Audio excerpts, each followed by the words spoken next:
मित्रांनो, आपण आजच्या व्हिडिओमध्ये बघणार आहोत डब्ल्यूबीसी म्हणजे काय. कालच्या व्हिडिओमध्ये आपण बघितलं होतं आरबीसी म्हणजे काय. आपण आपल्या युट्यूब चॅनलवर स्टेप बाय स्टेप ब्लडची इन्फॉर्मेशनचे व्हिडिओ अपलोड करत राहतो. जर तुम्ही ह्या चॅनलवर नवीन असाल तर चॅनलला तुम्ही सबस्क्राईब करा आणि तुमच्या मित्रांना शेअर करा.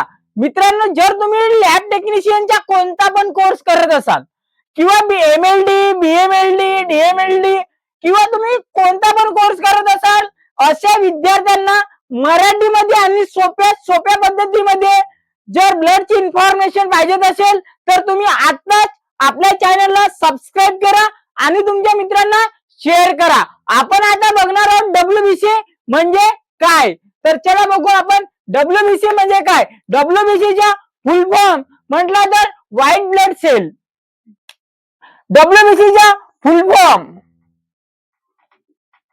म्हटलं तर white blood cell. White blood cell आपल्या शरीरामध्ये काम कोणतं आहे आपण त्याचं काम बघू. आपण ह्या पेशी शरीराच्या रोग प्रतिकार शक्तीच्या इम्युनिटी, त्याला काय म्हणतात इम्युनिटी महत्वाचा भाग आहे. ह्या पेशी काय आहेत आपल्या शरीरामध्ये, काय कोणता काम करतात तर आपल्या शरीरामध्ये या पेशी रोग प्रतिकार शक्तीच्या याने इम्युनिटी महत्वाचा भाग आहे. त्याच्यानंतर या पेशी शरीराच्या जंतू सर्ग, विषाणू, बुरशी व परजीवी यांच्याशी लढा देतात. तर या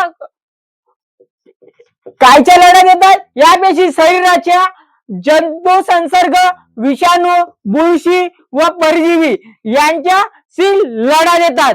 तर जर डब्ल्यूबीसी जर आपल्या शरीरामध्ये कमी होण्याचे कारणे, डब्ल्यूबीसी कोणत्या कारणाने कमी होतात. जर तुम्ही लॅब टेक्निशियनच्या जर इंटरव्ह्यूला गेला तर तुम्हाला इंटरव्ह्यूच्या वेळेस असं विचारले जाते डब्ल्यूबीसी म्हणजे काय. तर आपल्याला त्यांना डब्ल्यूबीसी म्हणजे काय हाय पण सांगावं लागते आणि नंतर ते विचारतात डब्ल्यूबीसी कमी होण्याचे कारणे, नाहीतर मग त्यांचे लक्षणे विचारतात, नाहीतर जास्त होण्याचे कारणे. तुम्ही जर इंटरव्ह्यूला गेला तर कोणते पण इंटरव्ह्यूच्या वेळेस क्वेश्चन विचारतात, तर आपल्याला ते क्वेश्चन विचारतात तर आपल्याला माहिती पाहिजे त्याचे उत्तर. तर बघू आपण कमी होण्याचे कारणे. डब्ल्यूबीसी कमी होण्याचे कारणे म्हटला तर व्हायरल संसर्ग, याने डेंग्यू, कोविड, फ्लू, त्याला काय म्हटलं व्हायरल संसर्ग, याने डेंग्यू, कोविड, फ्लू. नंतर आहे अस्थिमज्जेचे विकार, त्यानंतर काय अस्थिमज्जेचे विकार. तर त्यानंतर आहे कॅन्सर व केमोथेरपी. त्यानंतर व्हिटॅमिन B12 किंवा फॉलिक ऍसिडची कमतरता. डब्ल्यूबीसी कमी होण्याचे कारणे आणि आता आपण बघणार लक्षणे. जर कमी झाले तर आपल्याला कोणकोणते लक्षणे आढळून येतील तर आपण ते बघणार आहोत. तर कमी झाले तर त्याची लक्षणे म्हटला तर ताप येणे, त्यानंतर थकवा, कमजोरी, घसा दुखणे, जखम लवकर न भरून देणे. त्याच्यानंतर बघणार आहोत आपण आता डब्ल्यूबीसी कमी होण्याची कारणे बघितलं. आपण आता बघणार आहोत जास्त होण्याचे कारणे. जर डब्ल्यूबीसी आपल्या शरीरामध्ये जास्त प्रमाणात वाढले तर त्यांचे कारणे बघणार आहोत, हे म्हणजे कशामुळे वाढतात. तर डब्ल्यूबीसी जास्त होण्याचे कारणे म्हटलं तर बॅक्टेरियल इन्फेक्शन किंवा सुजन, इन्फ्लामेशन, जखम किंवा शस्त्रक्रिया किंवा धूम्रपान आणि एलर्जी, रक्ताचा कॅन्सर आणि ल्युकेमिया. मित्रांनो, जास्त होण्याचे कारणे तर बघितलं आपण, पण आता बघणार आहोत आपण त्याचे लक्षणे.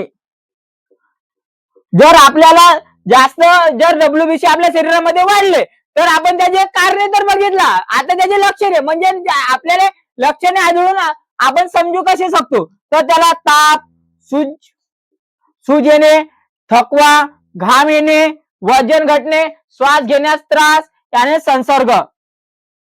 मित्रांनो, आपण आपल्या युट्यूब चॅनलवर एकदम सोप्या पद्धतीने आणि समजेल अशा पद्धतीने ब्लडची इन्फॉर्मेशनचे व्हिडिओ आपण अपलोड करत राहतो. आणि जर तुम्हाला पीडीएफ पाहिजेत असेल, जर तुम्हाला युट्यूबवर आता मी शिकवलेला हवाला याची इन्फॉर्मेशन तर सांगितलेलं, पण जर तुम्हाला याची पीडीएफ पाहिजेत असेल लिखित वाली तर तुम्ही 9356554060 ह्या नंबरवर मला व्हॉट्सअप मेसेज करून तुम्ही ह्या व्हिडिओची पीडीएफ मागवू शकता. एकदम सोप्या पद्धतीत आणि मराठीमध्ये आपण आपल्या युट्यूब चॅनलवर ब्लडची इन्फॉर्मेशन आणि मेडिकल फील्डची कोणती पण कोर्सची इन्फॉर्मेशन आपण आपल्या युट्यूब चॅनलवर अपलोड करत राहतो. तुम्ही नवीन असाल तर प्लीज चॅनलला सबस्क्राईब करा आणि तुमच्या मित्रांना जास्तीत जास्त प्रकारे शेअर करा, कारण की आपल्यापासून त्याचा पण फायदा होईल असं आपल्याला वाटलं पाहिजे. तर नेक्स्ट व्हिडिओ मध्ये मिळू आपण उद्याला. प्लेटलेट म्हणजे काय असे आपण स्टेप बाय स्टेप आपण आपल्या युट्यूब चॅनलवर व्हिडिओ अपलोड करू आणि आपल्या मित्रांना पण शेअर करा आणि तुम्ही पण व्हिडिओ नक्की बघा. धन्यवाद.